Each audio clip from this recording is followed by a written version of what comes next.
Welcome in. It is Big Ten Today. Great to have you with us on this Wednesday, National Signing Day. It is Alan Trieu's Christmas, right? This is your big day here as you go through. You get to spend the day with Mike Hall and Jerry DiNardo and Howard Griffith. I'm not sure if that's a good thing or a bad thing. I'll leave it to you to decide, but you are kind enough to spend some time with us here. Yeah, I put it in my calendar every year that I get to see those guys. It's nice to see you for once, too. Yeah, absolutely. Thanks so much for doing this. We'll be somewhat less labor intensive than those guys are. You've got 3 hours with them, just about 15 minutes here, maybe to do a little bit of treetops on what is our big story. And of course, it is National Signing Day in college football. And let's take a look at where things stand in the Big Ten.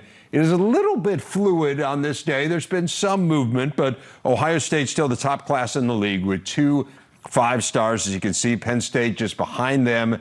Michigan is third. Top 3 in the league all have top 10 classes nationally as of now. Amazingly, the top 7 classes are all in the East. In other words, the best class in the West, which at this moment is Purdue, would be the worst class in the East. That is really remarkable to me. Let's start there. Are you surprised by this kind of line of demarcation between East and West? Actually, yeah, you expect, those 3 schools at the top, Michigan, Penn State, Ohio State. That's pretty typical when I'm here every year. I don't think we've ever had it where they're segregated like that, East and West. Still got to wait till the end of the day. As you said, it's still fluid. I expect some additions for Iowa. Wisconsin's still waiting on some big names. So it may not finish the day like that. And you have to remember, this is a little bit of a different year. Lower scholarship numbers really affecting some of those classes in the West. So give me a sense, big picture, of where you think the Big Ten stands. I mentioned 3 of the top 10 classes in the country. Did the league do about how it normally does? Did it do better? Did it do worse? Where do things stand? Yeah, I think this is about what you would expect from the Big Ten. I think you have some schools in there like Michigan State, who's not typically a top 20 to 25 national class. They're in there, so you have some schools rising in their recruiting rankings, and I think it's important on this day now, too, when you talk about the recruiting rankings. That's just one piece of it. A lot of those schools have transfers coming in. That's not entirely rolled into the recruiting rankings yet, so some of those schools are using those scholarships on portal guys, which affects the recruiting ranking. Yeah, it's amazing. I was looking through your guys' site, and I don't know if this is the first time you've done it or just the first time I've become aware of it, but you now have portal rankings as well, so you're not just... Right. Is this the first year that you've done this? First year. Well, last year we had the players individually ranked, but this is the first year where you can toggle between class rankings with and without the transfers. So it might be something that moving forward continues to happen. Yeah, it's fascinating. And as you say, I mean, some of the teams that you would expect, Michigan State doing really well, but it looks like Indiana has done fabulously in the portal, at least up to this point. Let's go to the top class there, Ohio State. And they've been the top class year in and year out in the Big Ten. It seemed for a while like it might be Penn State, right? I mean, I recall having a discussion with someone where they told me Penn State had the top class in the country at that point. So how did Ohio State leapfrog them and become the best in the Big Ten? What happened here? Well, I think they've closed strong down the stretch. For a minute, the quarterback room was in flux, and it was uncertain who was going to be the quarterback in this class. They get Devin Brown, who was committed to USC, I think aided by some of the coaching changes out there. They get him late in the cycle. They also, interestingly enough, got a 5-star in their 2023 class, Sonny Styles, to reclassify into this 22 class. That helped the class ranking here a lot, and we just saw Braylon Allen have success at Wisconsin, reclassifying from one class to another, came in as a 17-year-old and made a big impact. Yeah. Sonny Styles could be that this year, and he actually helped Ohio State move up in the rankings here and overtake that #1 spot. Son of Lorenzo Styles, who in my day was a pretty good player, a little old for you perhaps to recall, but a really good player, no doubt. What about Penn State? I know they got what is considered to be one of the top 1, 2, 3 quarterbacks in the country, depending on the rankings. Give us a sense of this class and what happened. Like, did teams leapfrog them from that where they were #1 to now where they're a little bit lower? I mean, still the great class, top 5 class in the country, or did they lose people? No, they just finished the class so early that it gave other schools like Ohio State a chance to close strong. Ohio State's had a lot of the hay in the barn for a long time here, and every year when I'm sitting here, we're talking about Penn State as one of the top classes in the Big Ten. I think what separates this one from the others is the addition of Drew Aller, 5-star quarterback. They've had some other quarterback recruits who we thought were good coming in. Not a guy who was at the very top of the national rankings. He's like you said, 4 on the composite, but for 24/7's in-house rankings, he's our top quarterback. in the country. And his success, if he turns out to be what we think he's going to be, I think that makes this class very different from the past few Penn State classes. I notice he's from Ohio. Give me a sense of what type of quarterback he is. Is he a drop back guy? Is he a dual threat? What's his skill set?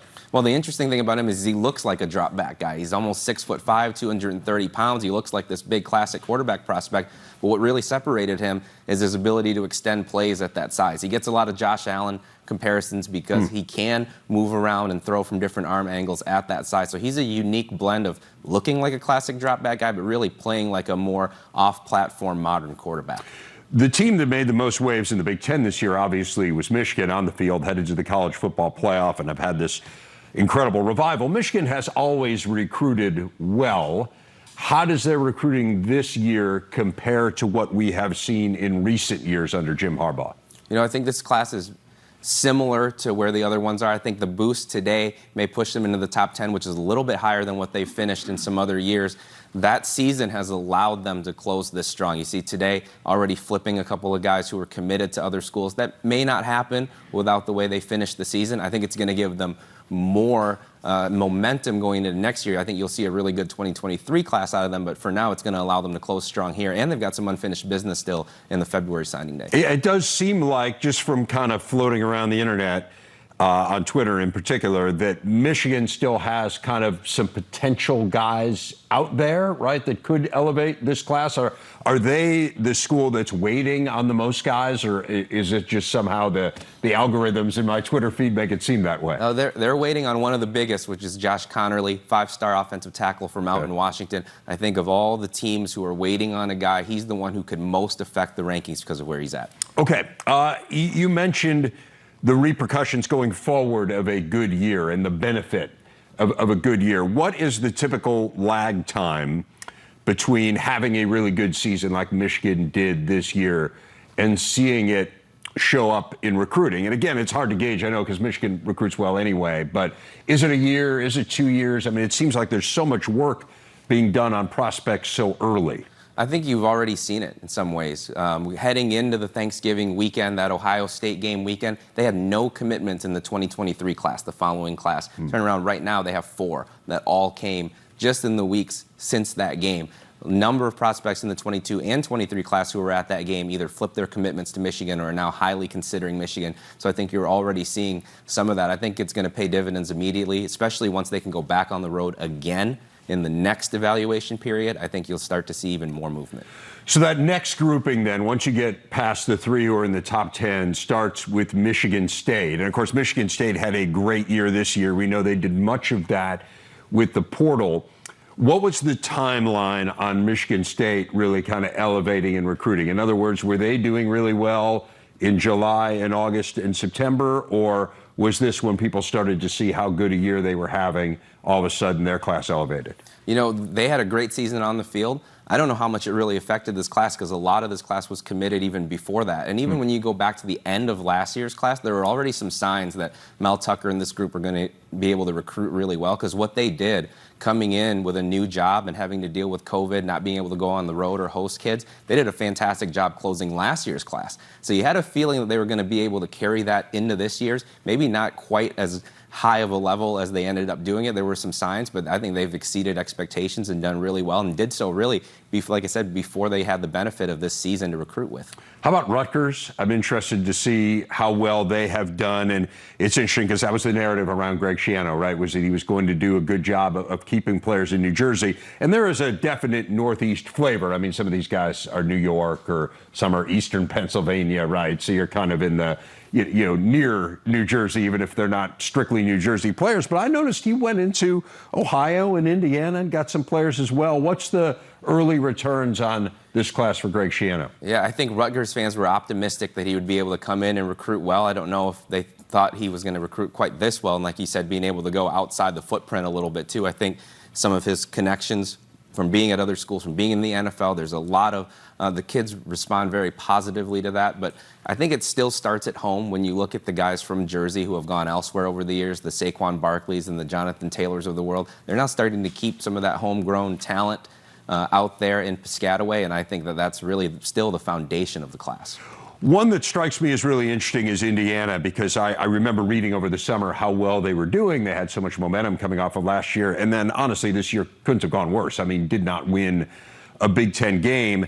And in this day and age, it seems like there's so much of kids flipping and reconsidering and making decisions at the 11th hour, and yet it seems like they have held on to their class. I saw they got a commitment today, unexpectedly, somewhat, from a player. So give me a sense of how Tom Allen kind of kept this group together amidst what was a challenging year. Yeah, I think we just talked about how sometimes a good season doesn't always help you right away. I think sometimes a bad season doesn't always hurt you right away. Indiana before that had a lot of momentum on the trail. It had some good seasons, and it felt like they were building in the right direction, and I think kids trust in that. Tom Allen, when you talk to kids and parents and high school coaches, extremely trustworthy guy, very good recruiter, and I think the kids believe that this is more of a one-year flash in the pan than it is something that's going to continue, and that he's still got this thing moving in the right way. We've talked a lot about the East. Give me your biggest West storyline. I think Iowa, for one, their recruiting class is not big this year, but if you look at the per-player ranking, it's much higher than some of the other classes. They have a 5-star in the class, which doesn't happen a whole lot. I think they're kind of the sleeper class in the conference this year right now. I want to get into some big picture stuff with you. You know, we had Andy Staples on the show a couple days ago, and then I mentioned this with Howard yesterday as well. And Andy wrote a really good article where he was talking about the fact that the number was about 35% fewer quarterbacks were going to get FBS scholarships than 4 years ago. So we're not talking about ancient history here. We're talking about in 4 years, a 35% decline. I mean, that is a significant number of kids. Some of this is clearly COVID, right? Where you have players who have extra years of eligibility who are using those years. Some of it has to be the portal, right? Where schools aren't signing as many kids because they want to leave opportunities open. What are you seeing once you get past the quarterback position, which is kind of a unique animal in and of itself? What are you seeing big picture in terms of how COVID and how the portal have impacted high schoolers? Well, I think you can take what you just said about quarterbacks and apply that to the whole of the classes. And we mentioned earlier that some of the rankings in the West are affected by those classes being smaller. I think that's happening all around. You're seeing that from the Big Ten, even some of the MAC classes, they're signing single-digit high school players. That hasn't happened before. And I do think that COVID has affected that. I think the portal definitely has affected that. You're blending those two things together into a situation now where high school kids honestly just have less opportunity. So I think it's going to push some guys who probably would have been Power 5 players into the G5, and some of the G5 players are going to sign with FCS and MAX or in D2 schools. So it's going to be interesting to see how that talent goes over the next couple of years. Do those guys end up transferring back up? Akron just had a true freshman who did extremely well for them, now is in the portal and looking at Power 5 schools. So does that happen more? It's going to be really interesting to see over the next couple of years if this continues, if the regulations change, if the NCAA steps in on this, or if somehow we get back to equilibrium. But I don't think we're going to go back to the way it was. What could they do? What could the NCAA do? So for one thing, there's a lot of discussion about whether or not this early signing period is a good thing, because with all the coaching changes, kids are getting forced to make decisions quickly in the last 2 weeks. That's why you're seeing a lot of flips. If you give kids more time to make informed decisions, maybe that helps. You know, I don't know what you can do with there's thousands of guys in the portal now. Not a lot of them are getting out of there. So I don't know what rule you change, but that's certainly a problem that needs to be looked at, of how many kids are entering the portal and then how many kids are then getting an opportunity to leave the portal. It still strikes me, though, Alan, I'm trying to figure out the math. I think COVID has thrown it off, right? Because now you do have kids who are using 5th years, even in some cases 6th years. So those are absolute spots that disappear. But it still seems to me, big picture, 4 or 5 years from now, once we get through all of the COVID exceptions, it should still be the same number, right? I mean, you have 85 scholarship kids at 130 schools. That's a zero-sum game, right? I mean, that's a finite number and a precise number of scholarships. So where are the numbers disappearing? Like, is it just COVID, if you take COVID out of it? Or is it what you're talking about, like where there's an FCS kid who transfers up, and if you're, to use your example, Akron, you say, well, man, I'm more interested in an FCS kid or Division II kid than I am in a high school project. Is that what it's about? Yeah, so I think that's what could happen, is we're seeing transfers from the FCS and D2 level even going up into the FBS level or into the Power 5 level, and then those extra scholarships really then I think are being filled at that level, at the Division II and FCS level. So, yeah, I do think it's going to have to get back to equilibrium somehow here. So your point is correct. It's just going to be interesting to see how we get there. I don't think anybody knows. No, I don't think anyone does either. And again, I'm all for kids being able to move around. I think that's a really positive development. But some of the repercussions, there's the law of unintended consequences, I think, is definitely at play here in recruiting. Well, 3 more hours of this with Alan, with Mike Hall, Jerry DiNardo, Howard Griffith, 2 p.m. Eastern time. So that's it. I like the 15 minutes, so maybe I'll transfer Portal to this show. It's a lot easier to do 15 minutes than to do 3 hours, isn't it? Yeah, well, all right. I won't tell Mike that I recruited you under the table. We'll turn our attention to hoops next. Andy Katz here, report card on every Big Ten team. Every team. Positives, not so positives, just ahead.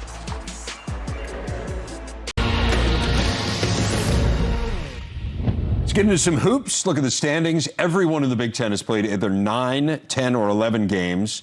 All but Northwestern and Maryland have played 2 conference games. You see the standings. Michigan State, Ohio State, Illinois, all 2-0. Purdue with 1 loss thanks to the half-court heave from Ron Harper Jr., but still ranked 3rd in the nation. Andy Katz is here. We want to go through the positives every day. and negatives. Where else would I be? I don't know. That's for you to ponder. We're glad you're here. Now, this is ambitious. 14 teams. Pablo said you have to do something pretty ambitious this morning. Okay. All right. 14 teams, positives and negatives for every team. Let's start with... okay. All right. Or, whatever you want to do. You want to talk about every team in the league. Yes. All right. Let me just give a canvas here. Okay. All right. You're Van Gogh. You're painting on a canvas. Let's start with Purdue. All right. Positive, obviously. They've got maybe the most exciting player in the country in Jaden Ivey. The big man combination, although we said yesterday, obviously, Trevion Williams is playing better than Zach Edey. He could be an All-American. Still coming off the bench. We'll see how long that lasts. The negative, turnovers and how they handle ball pressure. That will be a problem for them against certain teams in the NCAA tournament. I don't know how much it'll be a problem going forward in the Big Ten, but it will be an issue. They've got to solve it. NC State exposed some of it. To some degree, Iowa did. And that has to be a concern that they've got to fix. Last 2 games haven't shot it well from outside either. So it'll be interesting to see they've whether had that's timely just shooting. Yeah. You know what I mean? Like Sasha Stefanovic hits the big 3. Right. But it's been sporadic. Effort was an issue in the NC State game. I'd be stunned if that's an issue going forward. What about Michigan State? So with Michigan State, I feel like they are solving their turnover issues, which was a big problem early. Tyson Walker had a great game the other day with 9 assists and 1 turnover. So if that stays, then that's a huge plus for Michigan State. I just still feel like that go-to guy. Game on the line, end of game situation, who's taking that shot? That evolves sometimes over the course of a season. Will it be Gabe Brown? Will it be Max Christie? Will Hogard or Walker become that player if it evolves? Obviously, they won that game with the sort of the oop to Bingham. That's normally not how you win a game, but I still want to wait and see if that player develops. Yeah, I'm impressed with Tyson Walker these last few games, and I think that changes the dynamic of their team if he can play how he has these last few, because that's a team that can really guard. No question about it. What about Ohio State? I mean, since halftime of the Duke game, you might be able to argue that Ohio State's been the most impressive team in the Big Ten in that stretch, because obviously in that stretch, Purdue lost a game and nearly lost another one. What do you think of the Buckeyes? Well, it's going to be guard play. It's still consistently guard play. Michi Johnson, Cedric Russell certainly have played well in spurts. As we've said many times on this set, they didn't expect to be in this position because Dwayne Washington was supposed to be back. He decided to stay in the draft. And then, how Chris Holtmann manages the roster once it becomes whole. Because Justice Suing is a critical piece of that. But now you've got to work him in with Zed Key, who's played really well for them. Kyle Young is an anchor. And obviously, E.J. Liddell is maybe the best player in the country. So, how you manage those minutes, sort of a good problem to have when it comes back. I'll be very interested to see how the guards handle Ty Washington and Savary Wheeler from Kentucky this weekend. Those guys can get up and down, and that's going to be an interesting aspect to the Buckeyes of how they deal with that kind of ball pressure. I think the thing that's become so interesting with Ohio State is early on in Chris Holtmann's tenure, I really thought of him as a defensive coach, that was kind of going to be their identity. But you look at last year it started, and it's certainly the case this year. I mean, they are far better offensively than they are defensively. They're still a good defensive team. Well, it helps when you have a player like Liddell. No doubt. And again, we talked about it like the third time I mentioned on the show, but most efficient player in the country right now, according to Ken Palm. Yeah, no doubt. That's really a huge part of it. But interesting to watch, and their big men are really good because Zed Key's a heck of a player too. Illinois to me is really interesting, kind of up and down. I mean, I think we have seen when they're good, they can be really good. They have struggled with a major injury. Andre Curbelo not being in the lineup is huge for them. I mean, losing your point guard is enormous. They have maybe the most dominant big man in the country just physically. What do you make of the Illini? So first off, they've got to get healthy. Sounds basic sometimes, but it's that simple. I mean, Andre Curbelo was a major piece of the planning of this team, and he hasn't been out there. And when he was out early, he didn't play all that well. So he needs to be healthy. And going forward, if he is, and Trent Frazier plays like he did against Arizona. I mean, he was great against Arizona. Didn't win the game, but Trent Frazier played phenomenal. And then it's the effort, which is weird to say about a Brad Underwood team. But I saw it in person in Kansas City when they played Cincinnati. The effort wasn't there. They got basically punked. I mean, knocked back on their heels. And then Arizona literally took the basketball away from them. And that was a major concern, and Brad Underwood raised that in his postgame. So that has to be solved immediately. If it is, then to your point, they've got the personnel to be a team that can go pretty far. Yes, he publicly called his team soft after that game against Arizona. So it'll be interesting to see, you guys know what buttons to push. Is that the right button to push for Brad? We'll see how his team responds. Alfonso Plummer, like you talk about, great portal additions. Yes. Holy cow, is he a good shooter. I mean, he is a difference maker. This is a guy, 20 points a game now, half dozen games in a row. I mean, he's really something. Northwestern, maybe a little bit under the radar to this point. Remember, this is a team that started 3-0 last year, and they were in the top 25. This team's in the tournament. All that matters is what seed they're going to get. So sometimes a little hesitant to kind of anoint them, but it does seem like they have some nice pieces. Yeah, I mean, first of all, their loss to Wake Forest is looking actually like not a bad loss. So that's important. And it was a game they really could have and should have won. Did not play as well, obviously, in the first half against Providence. So I'm going to throw that to the side. Chase Adisia's back. That's huge. Pete Nance is having an all Big Ten type season. To me, it all comes down, I think, to some degree to Boo Buie. I mean, when Boo Buie plays well and under control, this team, I think, can reach its potential. When he's a little out of control and the ball is sort of flying all over the place, then that sort of contributes to them unraveling. I think Saturday is a huge game for them. Yeah. Not necessarily whether they're going to make the tournament or not, but I think for just how they feel about themselves. Because DePaul is playing well. Their one loss is to Loyola Chicago. They just went and beat Louisville on the road, something a DePaul team normally doesn't do. They're active and they're athletic. And obviously, it's a game in the city of Chicago. It's at home. We'll see what kind of crowd they get. But I think this is a really good barometer game for the Wildcats. I'm with you on that. I'm with you on Buie, too. I mean, shot selection from their guards has been an issue the last couple of years. And look, Buie, I mean, he's a great assist guy. He was leading the Big Ten last I looked. I don't know if he still is. But, some of those shots are turnovers. I mean, for all intents and purposes, when you come down, go around the ball screen and shoot with 25 seconds left on the shot clock or 30 seconds. Yeah, it just doesn't make sense to me. Minnesota, one of the biggest surprises in the nation. You called their game last night. What do you make of the Gophers? So, yes, I was glad to call their game last night. The thing that was really surprising were their turnovers. 29 turnovers, and they still won the game. Yet they had 0 turnovers in that first half against Michigan. So if you get that Michigan first half consistently, then this team's going to be in the NCAA tournament. They've got the resume for it right now. They cannot turn the ball over like they did last night in a Big Ten game. They were very fortunate that Corpus Christi just didn't have the personnel to capitalize as many times on that. And they also cannot suffer an injury. They are really thin. I mean, what you see is what you get with them. But to your point, and you had Ben Johnson on here the other day, they made the right choices in the transfer portal for what they need. And, to some degree, they went to programs which are higher academic, okay, for the most part, guys that fit into a system. I mean, Luke Lowy, William and Mary, okay, he knows what he is. He's going to be all over the place, warrior, make shots when he needs to. E.J. Stevens from Lafayette comes in, shot maker, not going to try to do too much. It's clearly Jamison Battle, another transfer, by the way, and Peyton Willis and Eric Curry. That's sort of the main three, and these other guys are going to pick their spots and not try to do too much, and that's significant as well.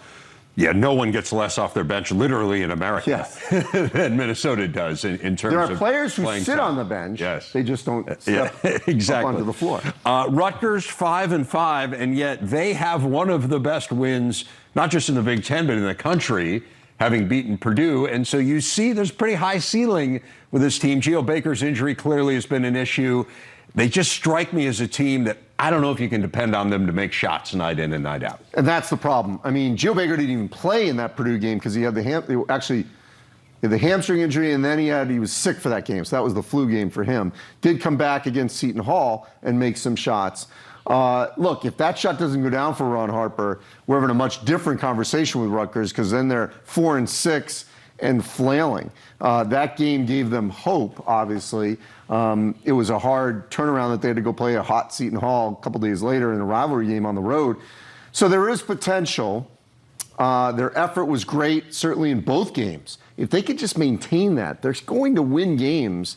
I don't know if they can climb out of this hole enough to make the tournament, but they certainly have the personnel to do so, but their back's against the wall. No doubt. It's going to come down to that defensive identity, which has been a huge part the entire time Steve Pikiell's been there. And then again, they're under 29% from three. Like, it's just really hard to win games. When you shoot like that, they made shots against Purdue, won the game. Yes. More from Andy coming up. We got 7 more teams still to get to. We will talk through some of them, including the Wisconsin Badgers, the Indiana Hoosiers, among others. Stick around. Hoops tonight on the network. Johnny Davis and Wisconsin taking on Nicholls State. Andy will be on the call along with Kevin Kugler. Yes. Yes, okay. 8 Eastern here on the Big Ten Network and the Fox Sports app. So let's start our second group of 7 teams with the Badgers. They have exceeded expectations. They won Maui. They had the great comeback against Indiana and yet did not look good this weekend against Ohio State. What do you make of the Badgers? Well, just got off a call with Greg Gard, and part of the problem that I wasn't fully aware of is we talk about health. Obviously, sometimes it's injuries. They've really been besieged by this flu bug. And he said for the last month, he has not had every player, and he has to wait hour before practice, hour before tip-off, who could actually play. Jacoby Neath is an example of that, Lauren Bowman. These are players that would take some pressure off of Chucky Hepburn in the backcourt. You were up there. I mean, there's a lot of responsibility on him. He ended up hitting those free throws, but their depth on the perimeter will get better. And actually, those guys are supposed to be available tonight for tonight's game, because I kind of forget about that it's basically Johnny Davis, Brad Davison, Chucky Hepburn, Jordan come off the bench. And we kind of forget about Lauren Bowman and Jacoby Neath. They were expected and will be part of that rotation. So once they get those guys back, I think that will really help the perimeter. Tyler Wall is expected to be the third scorer, and clearly they hope that he will become that. Worst shooting team in the Big Ten, under 40%. Maybe you went right there, right to the negative. Maybe the addition of those perimeter guys will help, because again, I mean, to win at the level they want to win at, you got to shoot over 40%. I know. They had a great comeback, though, against Indiana. What do you make of the Hoosiers? I mean, here's a team that's like 9 points away from being undefeated in year one under Mike Woodson. It's finishing games. I mean, sometimes it's that simple. You really could make the argument that they should have beaten Syracuse in that double overtime loss. So if they can finish games, yes, I think there's a lot of hope and optimism there. You know, I think the Trace Jackson-Davis, Race Thompson combo, that's a great 1-2 punch. Guard play, though, has to be more consistent. Xavier Johnson, Parker Stewart sometimes can be all over the map. Agree on that. They really defend well inside. I mean, that's where, to me, Trish Jackson-Davis is a tremendous offensive player as well, and Race Thompson's gotten much better. But, man, they're tough to score on inside. That's going to be challenging for teams in this league. Michigan, to me, is a really weird team. They started off the year 6th in the country. They're 6-4 right now. It felt like they were getting things together, and then Minnesota beat them on their home court and deserved to win the game 100%. What do you make of where the Wolverines are? They're in trouble. I mean, defensively, this is not what we've seen from the John Beilein, Juwan Howard team. So they need to solve that quicker than, sooner than later. And their second half play is a major red flag because it was against Arizona, Carolina, and then Minnesota. They just sort of almost run out of steam. Hunter Dickinson's back to being more Hunter Dickinson, but they need to solve their defensive issues and how they finish games. Could use a knockdown three-point shooter, yes, too, which they really don't have on this team. Maryland, bizarre year. I mean, to have lost your coach at this point of the year is pretty unusual. Got a really nice win over Florida. You were there to witness it in person after it looked like things were kind of falling apart a little bit. There is talent here, no question. What do you make of the Terps? Well, as we said yesterday, if Fats Russell and Eric Ayala play like they did on Sunday, they're going to win games. Front court, though, has to be more consistent. Kudus Wahab has to stay on the floor. He's got to hold his position, and, he needs help. And if they can get a front court that is much more serviceable to complement those guards, then Maryland's going to be a factor. I love the fact they've got 2 weeks off here. Yes. I think it will help them immensely, just to kind of figure out who you are, to recalibrate, to kind of start fresh with Danny Manning, who, as we know, is a really good coach, as Mark Turgeon is as well. And Mark so Turgeon well liked. really good Seriously. coach. Yep. The players really do enjoy his company. So we'll see what happens there. Rough couple of weeks for Iowa. I mean, here was a team that was really flying high. Then, you have to go play Purdue and gave them a good game, and particularly in the second half. Without Keegan Murray. Came back without, far and away their best player. And yet now these last few games, particularly against Iowa State, have not looked particularly good. What do you make of where the Hawkeyes are? Well, the Illinois game, I think, was a setback because that's a home game. After how well they played against Purdue, you get Keegan Murray back, and then you lose. And I think that sort of knocked them back. And then they had a hot Iowa State team where Hilton Coliseum was rocking and walked into just a beatdown. So they need time to reset. They don't have time because they got Utah State Saturday in South Dakota. But I think that's a huge game for them, not necessarily for the tournament and all that, but they need a win, they need to play well, and they need to defend. That's going to be their big issue come Saturday. Yeah, defending's been an issue for years. I mean, that's just what it's going to be, right? That's the story with this team. And man, when they are on, they are fabulous offensively. And so that's kind of been the trade-off. And if you're good enough on defense, you can win a lot of games. And there's certainly some talent. I think that team's better than people expected them to be. Penn State, first-year head coach, understandable that you would struggle some. We have seen some good performances. I mean, this is a team that took LSU to overtime. LSU hasn't lost a game yet. So, and then they got blown out by UMass. Yes, right. No, I know. Which is understandable. Yep. To me, John Harrar, I thought, played really well in their game. I guess against it was Michigan State. It's all blurring together right now. But, I mean, he played really well in that game. He has to continue that. But it's three-point shooting. They were abysmal from the three-point line in that game against Michigan State. If those shooters can come around, and Sessoms or, Dredd even, I mean, just someone make some shots, that will change the direction. And they're going to try to grind it out. Yes. I mean, this is Michael Shrewsbury knows what he has to do this year, and that is slow down the pace, play in the half court, and really defend teams. And again, at times we have seen it be successful, and at other times we've seen some struggles. What do you make of Nebraska? I mean, they've had one huge injury, but it just feels like for whatever reason, I mean, these last few games have been kind of non-competitive. Yeah, I mean, major concern. Alonzo Verge has the potential to be a big-time scorer for them with Bryce McGowens, and if Trey can come back, we don't know if he can. But, it felt like the NC State game really unraveled things for them. I mean, a 4-overtime game. They had multiple chances to win that game. It got testy. You had a scuffle. You had players getting ejected. Then they dealt with illnesses, and then they, get just hammered in Atlanta by a very good Auburn team. But still, they need time to just, sort of find out who we are going forward. They sort of seem completely out of rhythm. We talked about Minnesota, pieces fit, right transfers. sometimes you don't just got to get guys. You got to make sure that they fit who you are. And he was obviously very successful with that at Iowa State and mining that transfer, portal for what it wasn't called that then, but you know what I mean. And this team needs to get back to what is its identity going to be, especially without the older McGowans for the foreseeable future. And the identity has been, we're going to play fast. And we're going to take the be under first control. good available shot, right? I just feel like if you're taking the first available shot and you're not making it and not at an rebounding alarming rate, no, it's challenging. Again, to your point, Fred's had a lot of success. I mean, knows what he's doing, and we'll see whether he can piece it together with this group. Devastating storms Friday night into Saturday in 6 states across the Midwest and South. The hardest hit town, Mayfield, Kentucky, in the western portion of the state, a municipality of about 10,000. Still unclear on the death toll from the storms. Latest estimates are about 75 dead in the state of Kentucky. Many more, though, are still unaccounted for. The economic impact of these storms estimated at $18 billion.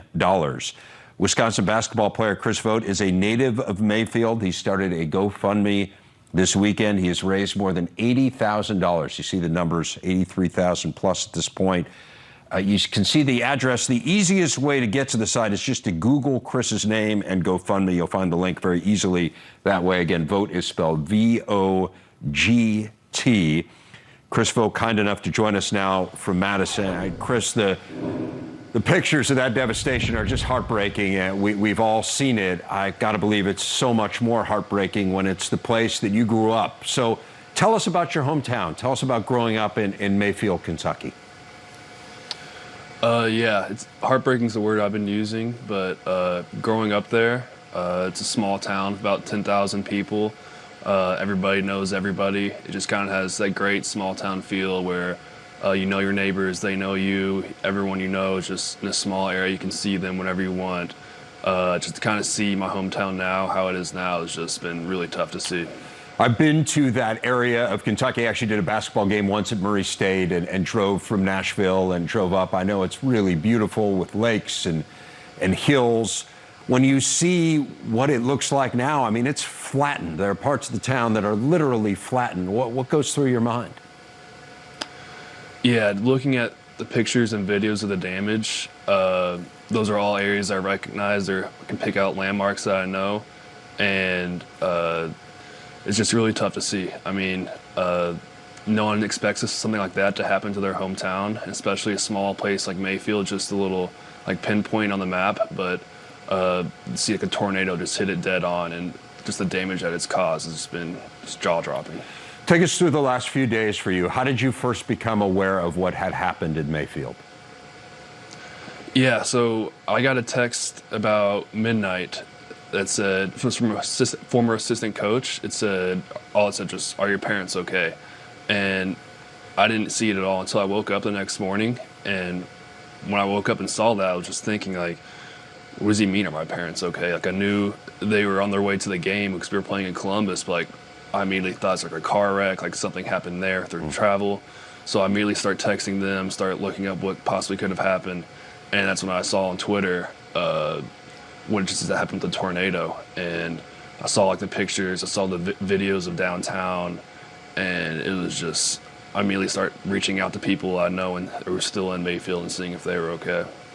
How difficult was it to play on Saturday? It was definitely challenging. I knew the right thing to do was to still play. I knew we did a really big game, and I tried to clear my mind as best I could. And my teammates did a really good job of trying to help me clear my mind, focus on the game. And as the game went on, I felt like I was able to do that more. But as soon as the game was over, I was just, my heart and thoughts were right back in Mayfield, and I was just thinking, what can I do to help? And what you did was you started this GoFundMe page, which, as we see, has raised a really significant amount of money. How are you going to allocate that money? What have you decided to do with it?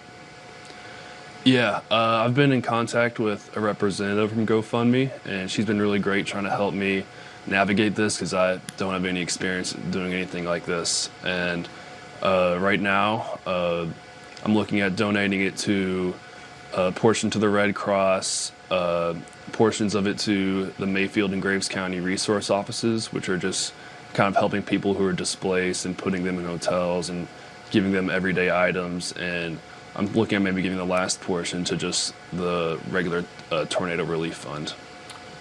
Chris, how's your home? Is your home still standing? Yeah, well, that's the other crazy thing. I didn't know that until Sunday night because my parents were in town, but they got home and we were about a mile or so from the tornado path, so there wasn't any major damage. I think there was some limbs down in the yard, but we got lucky that it missed us. But I do know people where they weren't quite as lucky, and there's been some major damage. Did all of your friends make it through and their families? Did you lose anyone that you are close to? Everyone I've texted and reached out to has been okay, thankfully. I still honestly haven't looked at the death toll list. I've just been kind of scared to see somebody I recognize or might know. But out of everyone I've reached out to, they've been okay. Well, really great to hear that. I do want to just turn very quickly to basketball as long as we have you here. You know, I actually was courtside for the game against Indiana, where you had quite a breakout. You scored more points in that game than you had scored all year. And it feels like these last two games, you've started to kind of start to get integrated a little bit more into this team. You were a really good player last couple of years at Cincinnati, despite a shoulder injury. How have you felt your game evolve here over the last week or so? Yeah, I feel like I've just been able to get more comfortable in the system here. I feel like I've been able to grow with chemistry with the guys on the floor, getting used to playing with each other. I feel like that's just going to continue to grow as the season goes on. And, yeah, I mean, just getting more comfortable in the system and getting used to everything here. And I feel like we'll see more of this, hopefully. Well, I know Badger fans hope so. Chris, I know you've had a lot on your mind. You are to be commended for what you have done for your hometown, making a huge difference. And again, glad that we could help you to publicize it. Our heart goes out to you and all of the people in Mayfield. Thank you so much for spending a few minutes and speaking with us. And again, I know it's a little more mundane, but good luck the rest of the year on the court. Oh, thank you. Thanks for having me.